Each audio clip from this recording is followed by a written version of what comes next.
So as you all know, the other day at Trump's speech to Congress, Representative Al Green of Texas stood up and protested.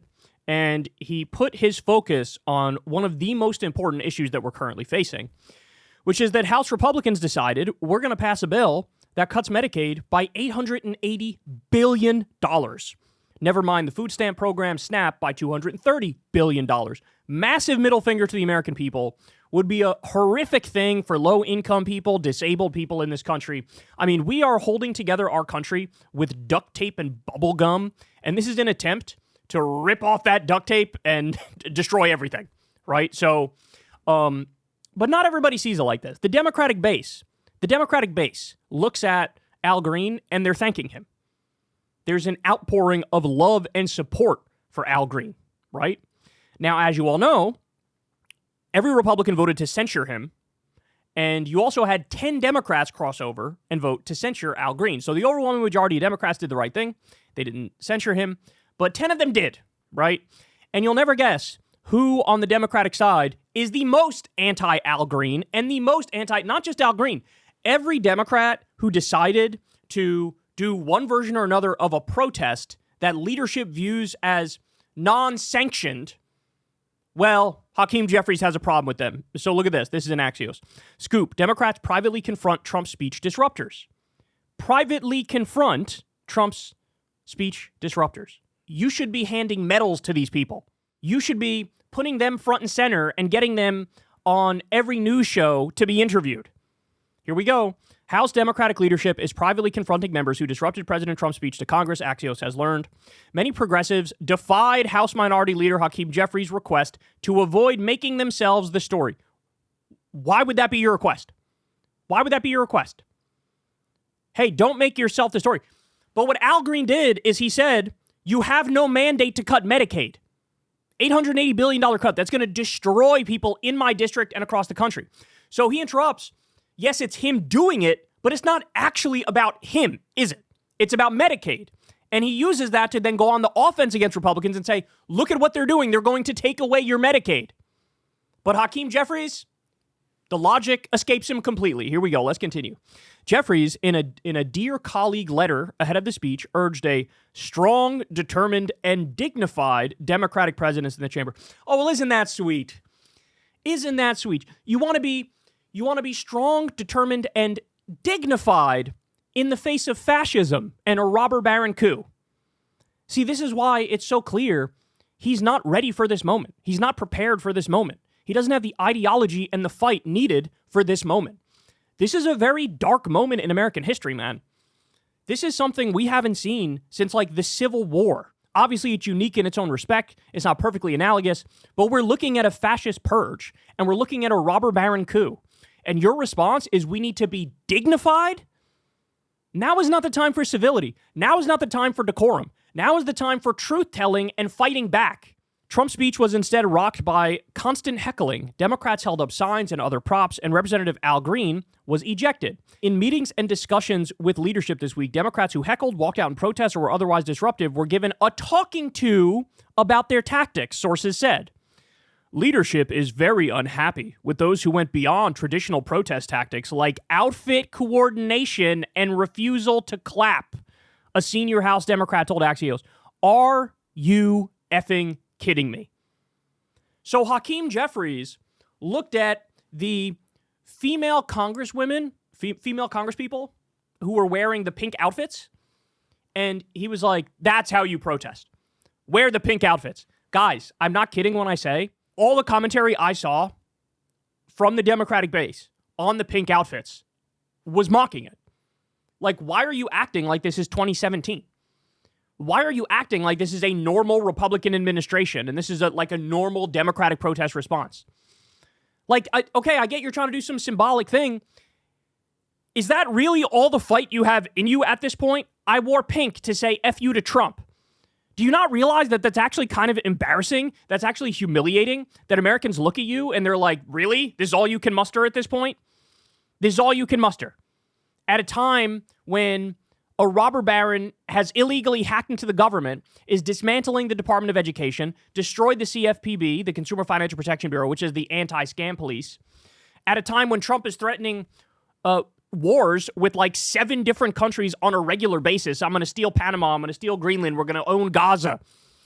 This is all you can muster up. The $880 billion cut to Medicaid, which would just devastate people across this country. The massive tax cuts for the billionaires and corporations. This is all you can muster up. You wore pink? Or you held a sign? Oh my God. Roughly a dozen Democratic disruptors, including Representative Melanie Stansbury, Jasmine Crockett, Maxwell Frost, and Maxine Dexter, were called into a come-to-Jesus meeting on Thursday morning, the senior Dem told Axios. So the people who did stronger protests, who did better protests, who did more intelligent protests, more scathing protests, all of them were lectured to. All of them were told, hey, fall in line. The top 3 House Democratic leaders were present: Jeffries, Minority Whip Catherine Clark, and Caucus Chair Pete Aguilar. A source familiar with the matter stressed that these lawmakers are not getting yelled at. Thank you. That's very sweet of you. By the way, the fact that you felt the need to put this in there means what? They almost certainly were getting yelled at. Quote, "It's a consultative process. We understand the pressure they are under. They are not being talked to like they are children. We are helping them understand why their strategy is a bad idea." I'm going to fucking lose it, dog. They act like we don't know anything about this moment. We have polling on this. There was a 37-point swing among Democratic-based voters. They said in 2017, we like our politicians. We think they're fighting Trump. This time they're saying, you guys aren't fighting, and we hate that you're not fighting. We want more fight. You need to fight. It was a 37-point swing in the wrong direction against Democratic voters supporting Democratic politicians. So these politicians noticed that, adjusted to the new reality, and did better protests, and they were chastised for it and castigated for it. The smugness, the arrogance dripping off of Democratic leaders and Hakeem Jeffries. I had to explain to them why their strategy is a bad idea. No, your strategy is a bad idea. How come every time I see anybody talk about Hakeem Jeffries at all, since Trump got back in the White House, everything is negative? Everything is, wow, this is embarrassing. Wow, this is bad messaging. Wow, you have no idea how to fight. Wow, you're not a leader. Wow, you have anti-charisma. Wow, you're not prepared for the moment. Every single thing I've seen about Hakeem Jeffries since Donald Trump was back in the White House, that's what it is. Meanwhile, any Democrat who fights, oh my God, people explode with glee that anybody actually recognized at the moment. Rachel Maddow literally had to prod Hakeem Jeffries to his face and said, what people need to know from you is like, are you ready for this moment? Do you actually understand what's happening? And his response was like, oh yeah, no, I totally understand what's happening. That's why we put together a rapid response task force that includes a 74-year-old with terminal esophageal cancer and an 81-year-old who doesn't even know how to use the fucking internet. This is so humiliating. Just like the arrogance and the certitude of like, well, obviously the right thing for us to do is roll over and play dead. Why? Why would you think that? Why? Yes, I understand that MAGA is hanging itself. I understand that their numbers are plummeting. But their numbers would go down more and your numbers would go up more if you bothered to fight and stand for something. Politics is just a game for Hakeem Jeffries. That's all it is. Hey, we want to win. We want them to lose, but we're going to it's paint by numbers to try to get back in power. It's like, have you considered that maybe one of the reasons that Trump won and that Republicans did well in the election is because even though they believe in atrocious things, they actually stood for something and argued for it. Their worldview is the trans people are the problem, the immigrants are the problem, your life sucks, I know that, I'm going to help you fight back, but here's the problem. The problem are these minority communities and we have to fight back against it. That is terrible and atrocious and wrong, but they were able to convince an unfortunately large number of people because they have that narrative and they always hammer it home. The Democratic narrative has to be, hey man, the problem are the robber barons and the billionaires and the oligarchs and the multinational corporations and the corruption and the bribery. That's the problem. That's the core of the problem. But guess what? Hakeem Jeffries, in the wake of Trump getting back into the White House, what did he do?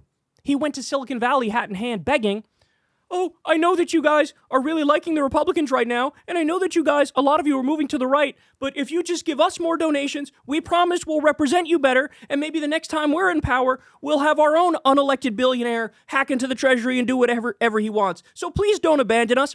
Why are you trying to mend fences with the enemy, the robber barons, while at the same time continuing to give the middle finger to, say, pro-Palestine college students who wanted to support you but felt like, hey, I can't do it because they're supporting a genocide? All of the priorities are fucking dead wrong. I hope that this meeting, look, I'm going to say something very clearly and very directly to all the Democrats who were in this meeting, who were lectured to. Use this as fuel. Use this to go further in the direction you want to go, that your instinct told you should go. And if he decides to fight back against you, if he decides to retaliate, if he decides to take you off of a committee, you come to us. You come to left-wing media. You come to the Democratic base. You come to the American people and you say, here's how he's retaliating against me because I dared to fight Trump. And then we got your back 100%. Hakeem Jeffries should resign. He should resign. He is not fit for leadership, not even close. A spokesperson for Jeffries declined to address the private meeting. Spokespeople for Clark and Aguilar did not immediately respond to requests for comment. Some Democrats said they expect leadership to take a harder tack going forward to prevent these moments of public disunity from happening ahead of time. That is disgusting. So they're saying, man, it was a real problem that Al Green did that. It was a real problem, the handful of Democrats that were actually willing to fight. Man, we really need to crack down on the only people willing to stand up and fight Trump aggressively. Why are you not saying we need to crack down on MAGA? We need to crack down on Trump. We need to crack down on Elon. We need to make our argument as aggressively as humanly possible. We need to convince people to come to our side. No, it's always Democratic leadership are roaring lions when it comes to getting the left flank in line. And they're little soft puppies when it comes to fighting Trump and MAGA and the right. Said a second House Democrat who spoke anonymously, it doesn't surprise me leadership is very upset. They gave specific instructions not to do that. I don't give a flying fuck about Hakeem Jeffries' instructions. He's not your boss. Your boss are your constituents. It's the American people. You don't have to listen to this fucking asshole. The idea that you should be looking to him for strategy advice is preposterous. Would they have done that to Speaker Nancy Pelosi? You know the answer. Never, the lawmaker said. So you've got to put the hammer. You've got to put the hammer down, they said. Because Democratic lawmakers decided to protest Donald J. Trump. You have to put the hammer down, which means what? You are acting as the right-hand man of Trump. You are doing Trump's dirty work. If you're disciplining the only people willing to fight Trump, you are on the side of Trump. Oh, my God. Oh, my God. All right, so Al Green came out. He was asked a bunch of questions about his protest and things of that nature, and here's what he had to say. Here we go. You said in a recent interview that President Trump, quote, uses his incivility to take advantage of our civility. Do you think your colleagues in the Democratic Party are being too civil during this time when American rights and freedoms are literally on the line? Well, thank you for having me. I think we're at a point where we're making decisions as to how we should move forward. I believe that we have to move forward with righteous incivility. This is what we engaged in when we sang "We Shall Overcome," and what I engaged in when I stood and indicated that the president didn't have a mandate to cut Medicaid. Medicaid is so important to so many in my state. This guy is doing it exactly right, man. So the fact that he stood up, the fact that he protested, right, and the fact that it was over a specific issue of Medicaid, every single Democrat should be on the front lines in the news media right now and on social media right now saying, Al Green stood up for literally over 90% of the American people. Only 7% of Americans want to cut Medicaid, which is health care for low-income people and disabled people. Let me repeat that. Only 7% of Americans want to cut it. The Republicans in the House literally already passed a budget to cut it. They passed something that has a 7% approval rating, and you want to let them get away with that, Hakeem Jeffries? Democratic leadership? You don't want to fight back when they've given you a political gift of, hey, we're doing the most unpopular thing anybody has ever done ever, but shut up and don't respond to it. Well, no wonder Democrats aren't winning elections with like 60% of the popular vote, because you're not making an argument for a better worldview. Again, they are roaring lions on the right, and you're meek little puppies. You have to fight back, and this is what he's doing, and he's not making it about himself. He's not. He's saying this is about Medicaid and my constituents. This has the highest rate of uninsured persons in the country, and it has such because it refused to expand its Medicaid under the Affordable Care Act. That's another super important point. God, I love Al Green so much. I love Al Green so much. So what he's saying here is another super important point. Hey, under Obamacare, they did a Medicaid expansion, and basically all the blue states got more money for Medicaid, and more people in the state were able to get Medicaid. While Texas, under Republican leadership, said, no, we don't want to expand Medicaid. We are literally going to reject free federal money for healthcare for people from the federal government. And so as a direct result of that, guys, I don't know how to state this any more clearly. Because of that decision from Texas and other red states, people have died. They have died from not getting their health care. This is a life and death issue. They chose we'd rather have our people uninsured than take the money from the federal government to go for their health care. And this is what he's bringing up. If people know these facts, if they know this information, of course they wouldn't vote for Republicans. Sure, you'd have the cultists, the 25%, 30%, whatever, that'll never abandon Trump no matter what, even if he murders their grandma, right? But guys, everybody else would vote for Democrats if you made the fucking argument. And Al Green is. God bless Al Green. Texas $100 billion, which Texas rejected.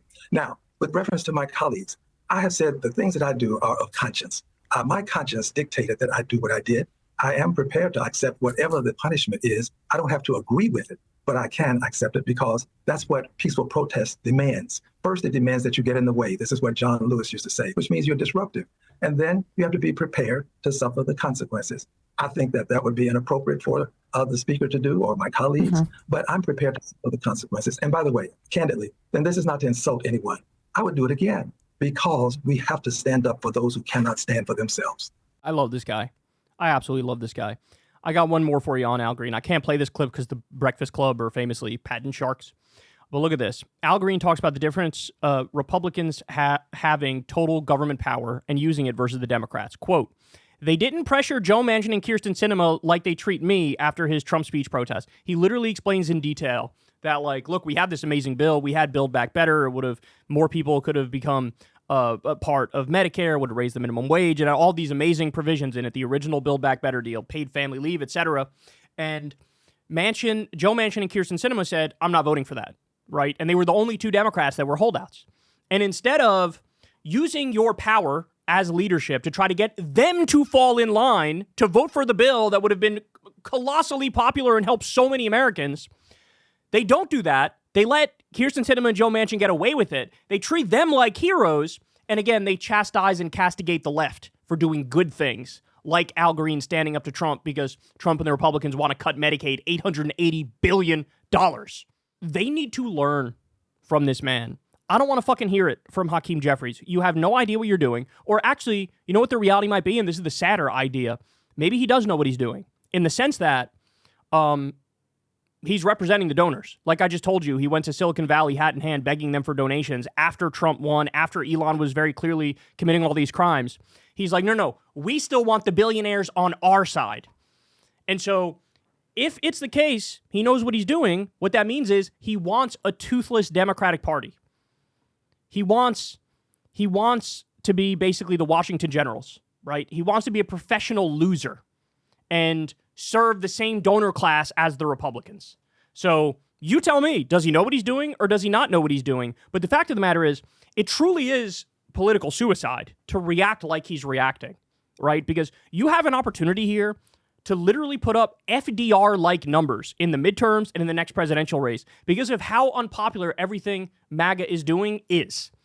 So why wouldn't you want to put up FDR numbers? Why wouldn't you want to have massive victories, right? But I don't know. Maybe he genuinely thinks if we just sit down and shut up, this is what James Carville argued, sit down and shut up, and then we'll win even more that way, which the fact that anybody could believe that in good conscience is hard for me to wrap my mind around. It truly is, especially when you look at the fact that the right always argue until they're fucking blue in the face and scream at everybody around them and basically bully everybody into submission. And that's how, when they win elections, that's how they win elections, right? It's not by, oh, we're going to be quiet, we're going to be calm. No, it's like they make an argument. It's your turn to make an argument. Follow the lead of Al Green. Follow the lead of Jasmine Crockett and Maxwell Frost and others. They are showing you the way out of the wilderness. And also, to put all the punditry aside, they're actually trying to help the American people.